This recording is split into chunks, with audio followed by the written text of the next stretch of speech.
Non-Monogamy Help is a podcast where your questions about open, non-monogamous or polyamorous relationships are answered. Our host, Lola Phoenix, will consult a licensed therapist with over a decade of experience to address your problems. Names and locations have been changed or censored to keep your questions anonymous. You're listening to Non-Monogamy Help, the podcast. Hello and welcome to episode 29 of the Non-Monogamy Help podcast. I'm Lola Phoenix. Please send your questions to nonmonogamyhelp@gmail.com and they'll either be in the podcast or the column anonymously, depending on which one you choose. If you want to read the columns and listen to the podcast, you can go to nonmonogamyhelp.com. Subscribe to our newsletter by going to go.nonmonogamyhelp.com/email and follow us on Twitter at nonmonogamyhelp. If you want to support the columns and the podcast, please consider becoming a patron. Even $1 a month can help support the daily running of the columns and podcasts, and it shows a general vote of support. You can do that by going to patreon.com/Lola Phoenix. If you donate $5 or more a month in your name, with your permission, I'm on a roll today, will be read at the end of the podcast. Let's get to this week's discussion question. If this is the first time you're hearing this, every week before I read the letter, I put forth a discussion question so you can use that with your friends, partners, or anyone else to get to know them a little bit more. I also answer it myself briefly to give you a bit of context. This week's discussion question is, what's some of the best advice you've ever gotten? This is apropos of nothing. I think probably the best advice, it's hard because does advice from your therapist constitute advice? I'm not sure if it does or not. Or is it just therapy? I think that one of the best things that my therapist kind of pointed out was that I was actually complaining about how difficult it was to get people to be less flaky and respond to my messages and instigate conversations with me. While at the same time, I was also complaining about how it was really difficult for me to trust people who were being nice to me, because I usually think that if someone's nice to me from off the bat, then they want something from me, and I distrust them immediately. And it was quite funny. My therapist it was during the same session, so it wasn't even like, oh, last session you said this. It was like, so, you say that you are frustrated with people's flakiness and that they don't respond to your messages or don't communicate with you, but then at the same time you're also saying that you are distrustful of people who are nice to you. So do you not think that maybe you're attracted to people who are similar to you and they assume some negative intent from you being nice to them? And I was like, oh, yeah, maybe that's the case, actually. Really embarrassing. But those are the moments that I go to therapy for, those moments when I'm like, oh yeah, actually, you're right. In the best and worst kind of way. So yeah, that's my answer to that question. That's kind of really good advice. I think another bit of advice that's been really, really helping me with my anxiety, it wasn't really advice, it was a statement that was said during an event that I went to, and I can't remember who said it, and I feel really bad. And if it was you that said it and you know me, then please tell me it was you. But basically, someone said that when you're scared that something is going to happen, you're not actually scared of that thing that's going to happen, you're scared that you won't be able to handle it. And that was like, whoa, oh my God, actually, that is true. Because if you have confidence that you can handle whatever happens, then you are less scared of whatever is going to happen. And I thought that was really helpful. And it's been really helpful. Rather than arguing with my brain about the percentage likelihood of such and such happening and me going, but what if this is the time that it's going to happen? That has been a lot more helpful. So yeah, those have been the best pieces of advice I've ever gotten. That's the discussion question. Anyway, let's get to this week's letter.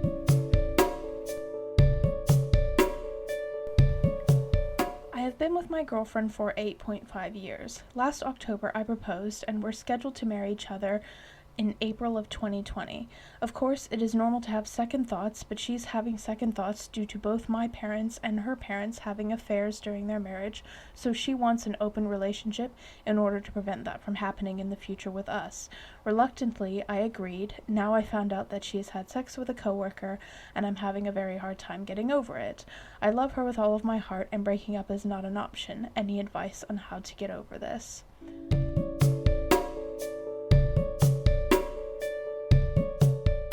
Before I get to my response to this week's letter, I would like to make one little plug that supports the podcast. A lot of my advice involves encouraging people to seek therapy, which can be really, really hard. You may have a lack of therapists in your area, or maybe have tried all of the therapists that you can locally and nothing has worked out, or you're like me and physically going to an office takes a toll on you. If that's the case, check out BetterHelp. With BetterHelp, you can find a polyamory-friendly therapist and chat to them online about any issues that you currently have. BetterHelp does offer some financial support options as well if traditional therapy isn't affordable for you. And if you want to try it and support the podcast, you can go to betterhelp.com/non-monogamy help, no hyphens, and get 10% off of your first month. Now let's get to my response to this week's letter.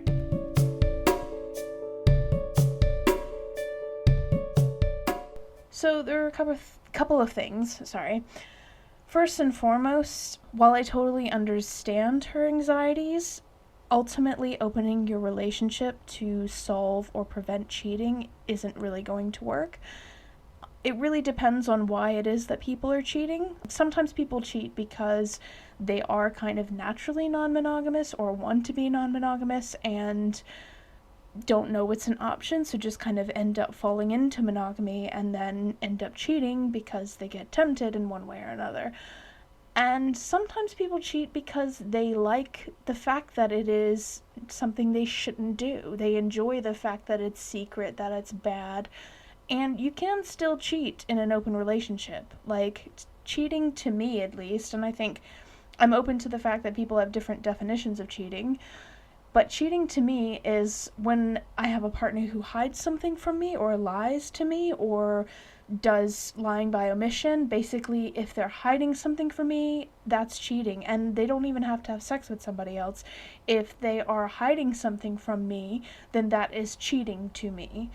So that can still happen in an open relationship. So if your partner had hid the fact that she had sex with this coworker from you, even if she technically had your permission, that would still be cheating. So the idea that opening the relationship will prevent cheating from happening isn't really true.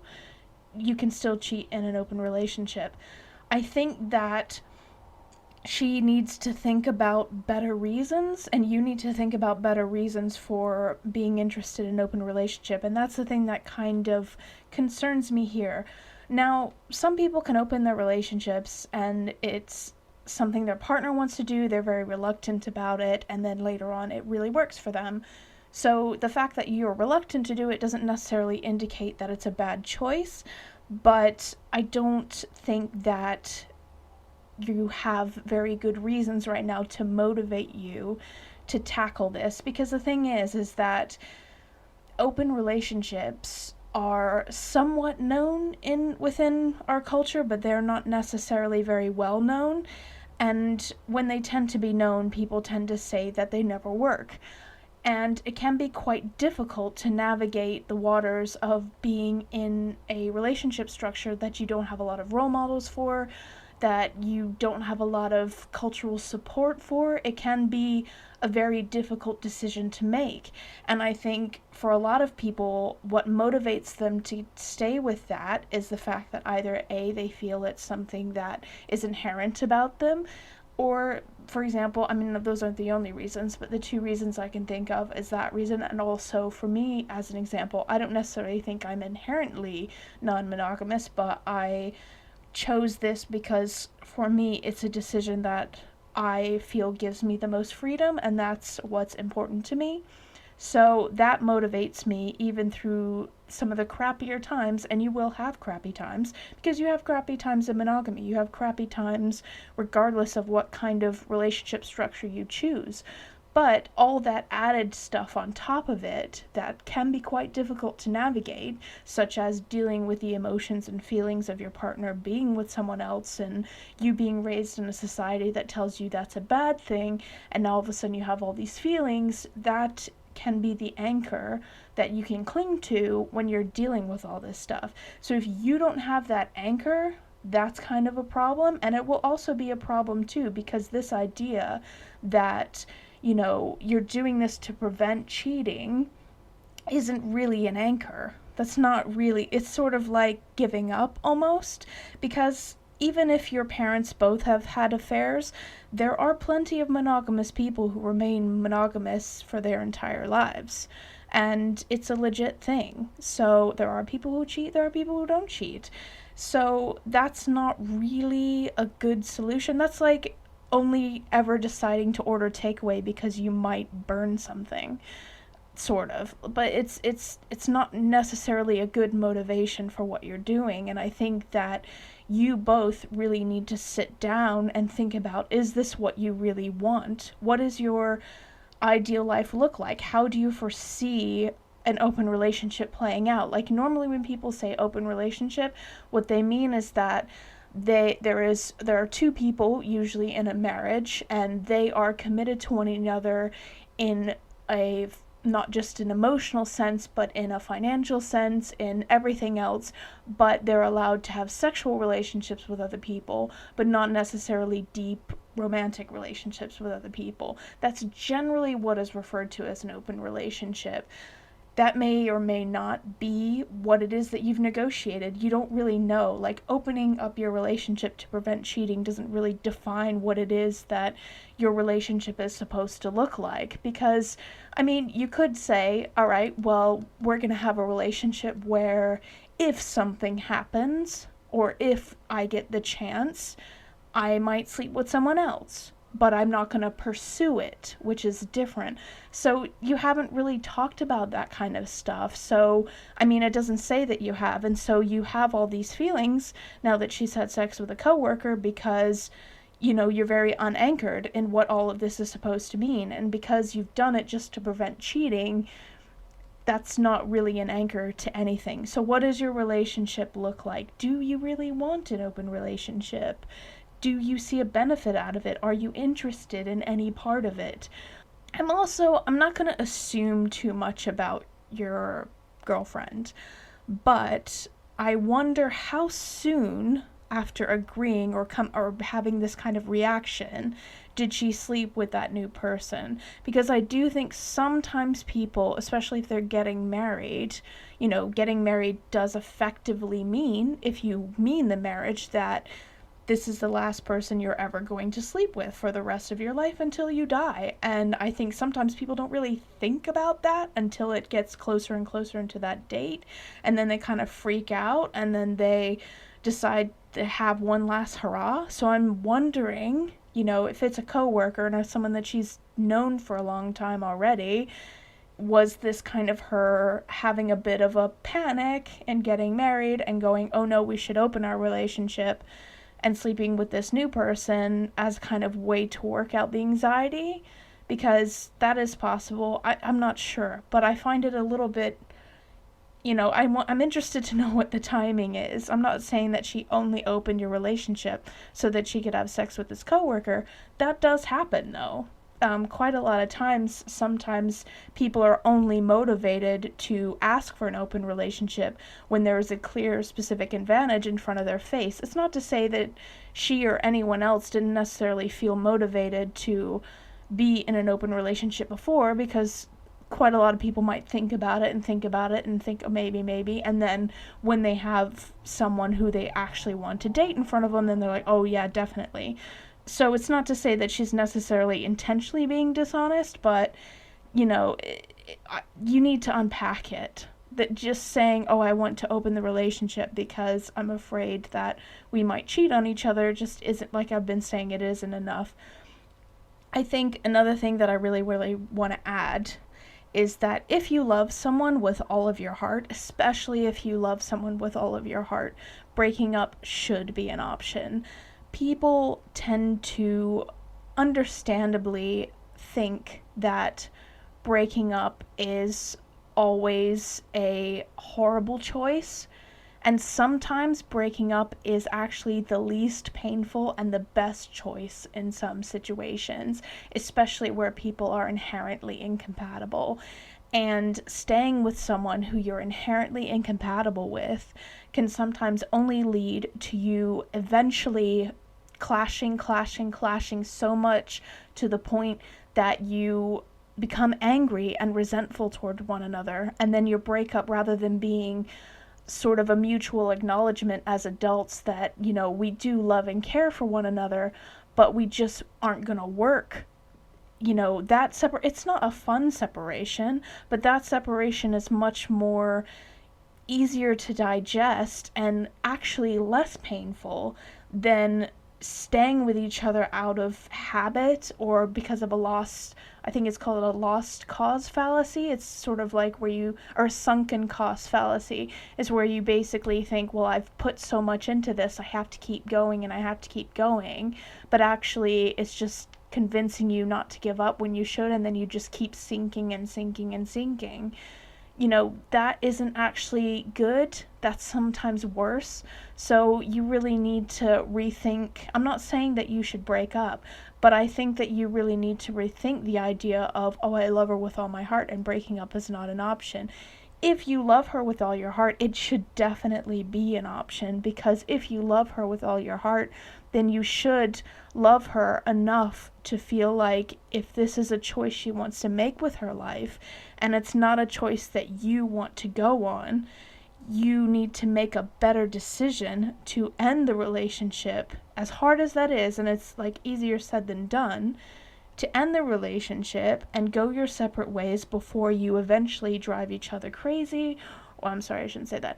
Eventually until you hurt one another, because you're going to be butting heads. If you are so incompatible that you're going in different directions, it's much, much better to break up before you start to tear each other apart. So I think you really need to think about that.